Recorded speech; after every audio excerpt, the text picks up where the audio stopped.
All right. So, welcome to Demonology 101. This week, I missed Wednesday, but there was a lot of things that were happening that afternoon and into that evening, and which prompts me to do this video, right? And honest time. Yesterday was my grandfather's 2-year anniversary of his death. And Wednesday I just wasn't feeling it. And yesterday I kind of wanted to do like a whole dead to the world day for me. Um so I wanted to wait to do this video to not just get my mind right, but to also be in the right space. Emotionally and mentally and everything else. So, getting to it is this video is going to be more of an honoring the dead um, video more than demonology base, um, which I know is kind of redundant as far as like this series goes, but it's this is a personal thing for me. So if anyone experiences loss, or if anybody's kind of going through the motions right now, and you you aren't necessarily sure like what to do as far as like your your faith goes or your magical practice goes, it's it's going to be different for a lot of people for a lot of different reasons. um Mine, as many of you might already know, I am a necromancer, so I already work with the dead a lot. Um, but to also honest time, um, I did a séance Wednesday, and both of my grandparents came through, and that kind of broke me a little bit, and that's kind of where I just didn't want to do a video that night. I didn't want to think about it or talk about it until now. So if if you have anyone who's passed, whether it's people you may have known, loved ones, family, friends, hell, even people that you grew up with, um, and lost touch with. Um, you can always make an ancestor, not ancestor altar, but altar of the dead, um, because if um, if you're trying to get more into like I said, necromancy and things like that, having an altar of the dead kind of it's kind of like a go-to, you know. Um, so a couple things to have on there is, me personally, I have one of the underworld gods. Um, Mainly because he is the a god of the underworld. You know, there's Anubis, there's Hades, there's even Charon, the ferryman. I'm probably saying his name wrong, but it's the ferryman.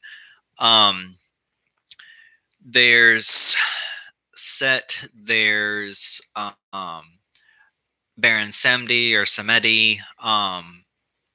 There's a whole plethora of underworld and death gods and beings that can help. Um, so me, I usually do wormwood, myrrh. Depending on the deity, I usually do Dittany of Crete as well, and horehound, as well as a couple of different herbs and oils as well. But those are usually my go-tos as far as making incense or a ritual oil, things like that. So those are usually the baselines. Now, you're probably going to want to get a skull candle, whether it's white, black. Honestly, for me, the color doesn't necessarily matter. My go-tos are usually black, but white was all they had, so I grabbed it. Also, I personally have a deer skull. Whenever I'm actually doing some necromancy work in place of a human skull, because, well, human skulls are kind of illegal to own. I mean, human bones are illegal to own, period, point blank. So you can always find animal bones, though, so it's a good substitute. You can do... Where'd I put you?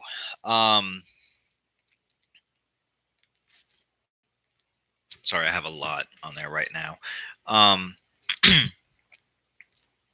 Photos. Always do photos of anybody who's passed that you either know or you want to honor, something like that. And honestly, put a little bit of calendula and angelica root mixed in there, just for just to give them that healthy push. So what a lot of people also kind of not necessarily assume, but just always see on TV is that necromancy is evil or it's malicious or whatever. But then they'll go to a spirit medium and they'll talk to ghosts. That in and of itself is necromancy. Necromancy itself is quite literally working with the dead. So whether or not you want to call it, spirit medium or Ouija boards or whatever, there's always some form of necromancy involved, whether it's clairvoyance or otherwise. Ooh. Sorry, this is it's a lot. I highly recommend do not try and attempt doing a seance if you, one, haven't been trained on how to do it and aren't actually confident in what you're doing. Because there's a lot of things that go into it that a lot of people don't actually realize. If you aren't protected, or you just kind of have doubt that anything's even going to come through, then a lot of times it's everything feeds off of that. People don't realize that beings, whether it's higher powers, deities, spirits, demons, whatever. Everything feeds off of one another. So if you just don't think that anything's going to come through, and then something does, and then you either are in denial or you just automatically start having a freak out, that's on you. Like it's it this isn't some entertainment shit. um like this, all of the ghost stories, all of the monsters that hid under your bed, like they to a certain degree actually exist, but not in the ways that everybody thinks, and it's not, you know people aren't turning into bats and flying around eating people. It's it's you're not, vampires aren't walking out in the daylight and immediately sparkling. First of all, that's not even a vampire, but that's besides the point. We're not even going to get into that. But as far as spirits and ghosts and things like that go, there's still echoes. There are still remnants of people here. But certain times, certain things will kind of nudge you to believe more or not believe more. It's really going to depend on you. But sorry, I kind of drifted off there. Getting back to what is going to go on your altar of the dead. There, like I said, candle, preferably a skull candle. Pictures, the herbs that I suggested, definitely Florida water too, as far as the whole cleansing thing goes. I would also have a little bit of honey. If you can find honey from cemeteries, that would probably honestly be one of the better things to use. Just because cemetery honey also has or not definitely has, but it should have a little bit of formaldehyde in there from the embalming process. So if you can find somebody who can get cemetery honey, go for it. As well as deer skull, rat skull, any kind of animal skull will work. But if you're one of those people that will automatically think that, oh well, talking to spirits, you have to have a human skull, you don't. Mainly because, like I said before, owning human bones is not legal. At least not in my state, anyway. But that's a whole thing that I'm not getting into, because we're not going to talk about that. Anyway, so like I said, honey. If you work with stones and crystals, definitely get some for grounding work. But other than that, it's honestly pretty basic. You can always look up whether God, goddess, higher being works with the dead a lot to be able to help you. So moving forward, there's a couple of books that I'm going to suggest, and One of them is probably going to be the most relevant in this case. Um, if if you are a magical practitioner, okay, any kind of magical practitioner, whether it's solitary or you're initiated or you're even if you're just starting out, and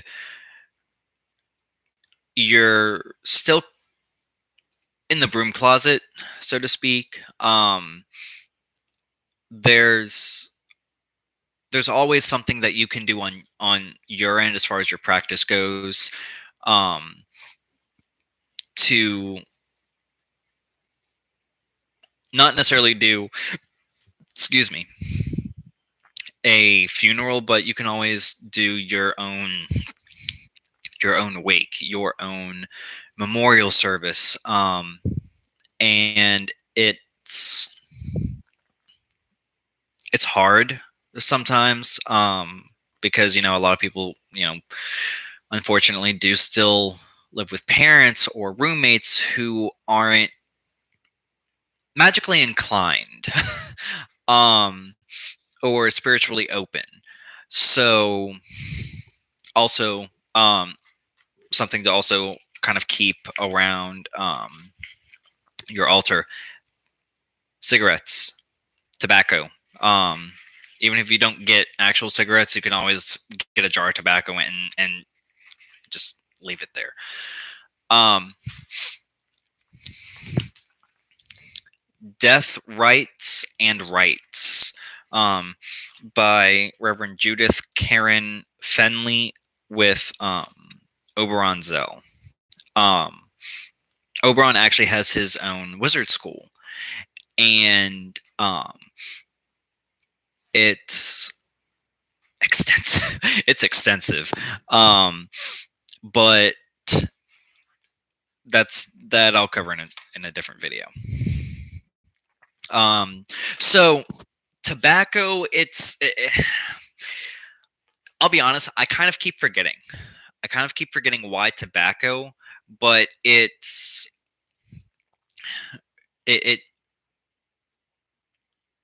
spirits, a lot of times the offerings to them will be cigarettes or um alcohol, specifically either um rum or whiskey, things like that.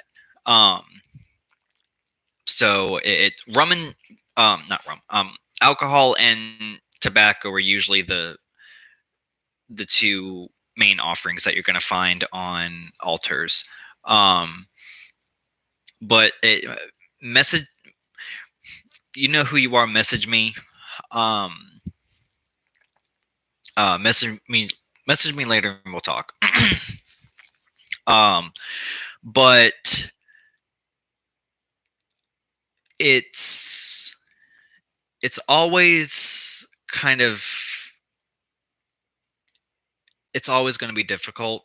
Um, that time of year where the anniversary is going to pop up. Um, so this actually has helped tremendously, because there's a lot of there's a lot of reasons that me personally I can't necessarily do, and I couldn't necessarily do during his funeral, um, mainly because it's one, it was out of respect, because it was a Catholic funeral. um, but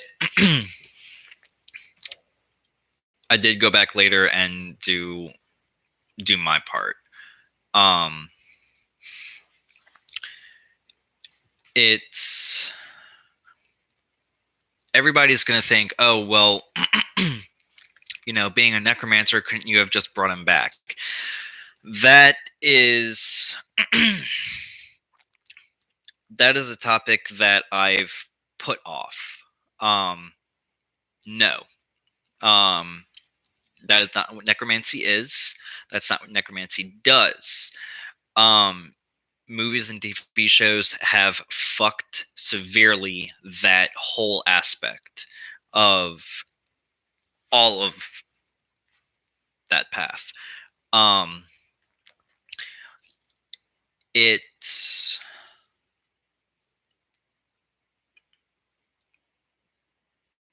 People have dark times. People have their dark moments of, and especially in magic, and I've seen it. It's not necessarily that it gets scary. It gets desperate, and that's that's always the one thing that you have to watch out for is you have to have at least a couple of people that you trust and who trust you to pull you out. And honestly, if it wasn't for my old roommate, I probably would have gone a lot darker than what I'm actually comfortable with.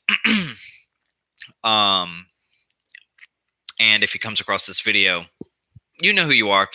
Um, but there's a lot of things that come with necromancy that sooner or later people are going to think about, people are going to try, and trying to bring someone back is one of them. And I wanted to. I'm always going to want to, because I mean it's the human condition. You miss people. It is what it is. And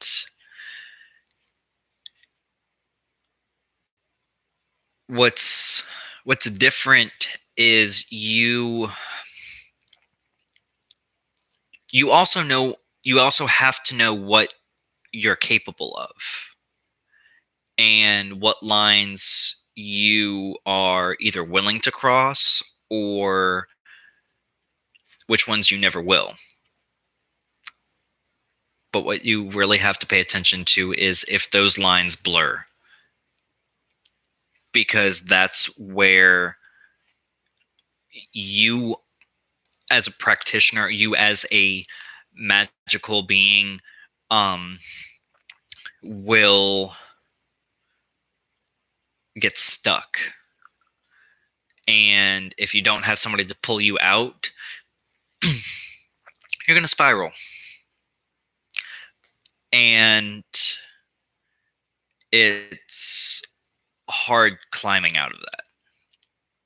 Speaking from experience. Hi, Bippy. And if full disclaimer, if anybody is actually going through that right now, the best thing to do is one of two things.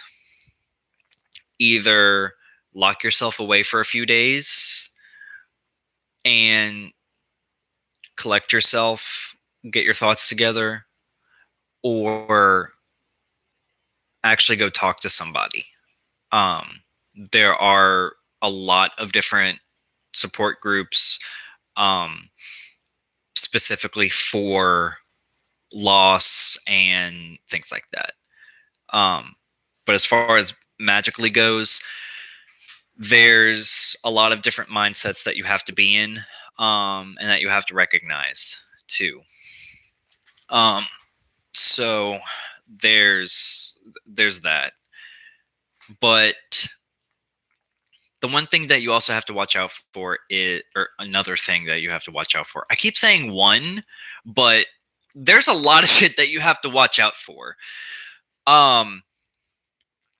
Don't automatically go ghost hunting. If something like that happens, because sooner or later, okay. Okay. Well, there was that. Um, don't automatically go ghost hunting because of that, right? Because sooner or later you're gonna go looking for shit that isn't there. So you have to be in the right mindset. You if you feel emotionally drained, spiritually drained, if you feel drained, period, that is indicator number one to just walk away, clear your head, and don't do shit until you're you again. Um, because that alone will it's gonna invite shit that you don't want.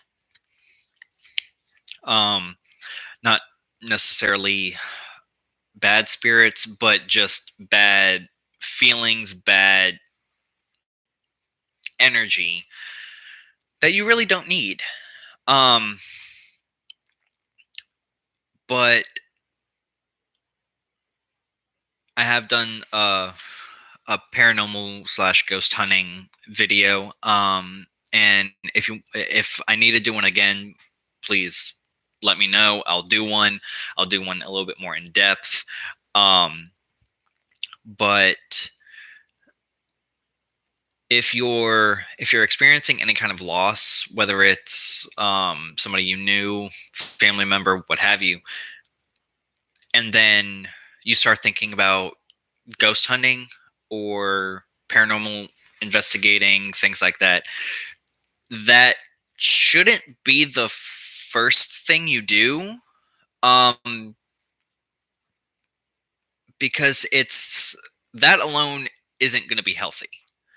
Um, Especially if you're going into it automatically thinking you're going to find something,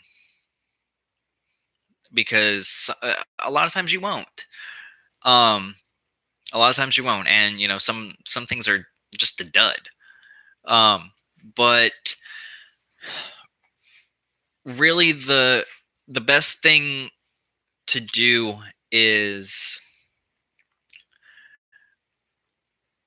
as far as my experience goes, you you have to pick a day where you know you're going to feel comfortable. So, and that's the thing too with doing your own memorials or wakes or remembrance days. You can do them more than once a year. I mean, it's cemeteries aren't open one day a year. Like, they're open every single day, or damn near every single day. Um, but there's always something that you can do. If you do, however, want to get into ghost hunting or spirit communications, things like that, there are a lot of different books to read. The one that I do always keep suggesting is The Witch's Book of the Dead by Christian Day. That one, honestly, I feel is going to be more accurate as far as what I'm looking for. Um, but there's Ghost Hunters for Beginners. There's How to Be a Ghost Hunter, and I'll show y'all the actual books. And there's also Solitary Seance by Raymond Buckland. That alone, take your time with. Don't start practicing anything. Don't start doing things. Just read. Read, read, read, read. So, sorry, I have them all stacked. So this is going to be Raymond Buckland's. Okay. It's called Solitary Seance. And honestly, this is about the video, so book time. How to Be a Ghost Hunter by Richard Southall, something like that. I can't ever pronounce names right sometimes. But this is what it looks like.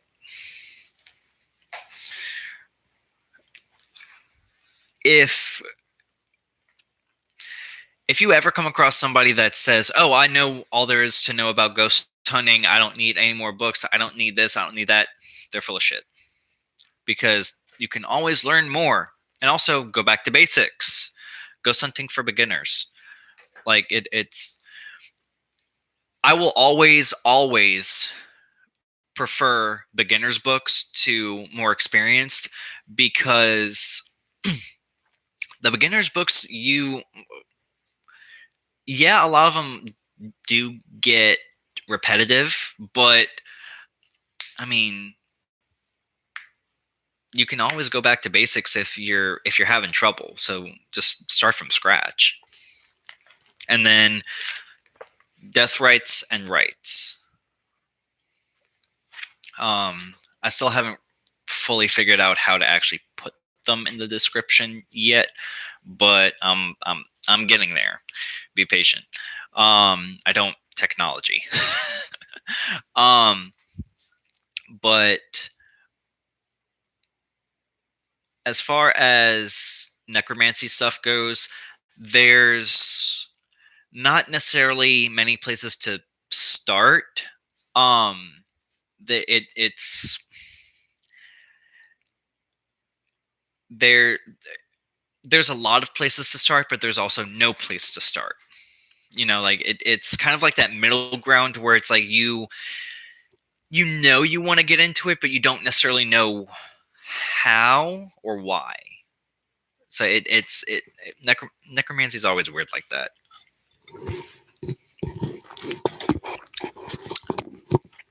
Y'all didn't see that? It's fine. But that's going to be the end of this video. Next week, I will be doing my video on Wednesday. Probably around like 7:30 again. That's probably going to be my go-to. Honestly, haven't figured out exactly what that video is going to entail yet. Just because I was kind of going through it this week. I was really going through the motions. But just keep an eye on my Instagram page or this page to see what kind of upcoming videos I might have.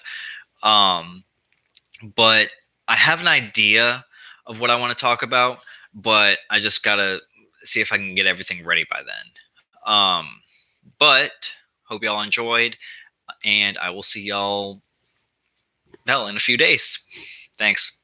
Bye.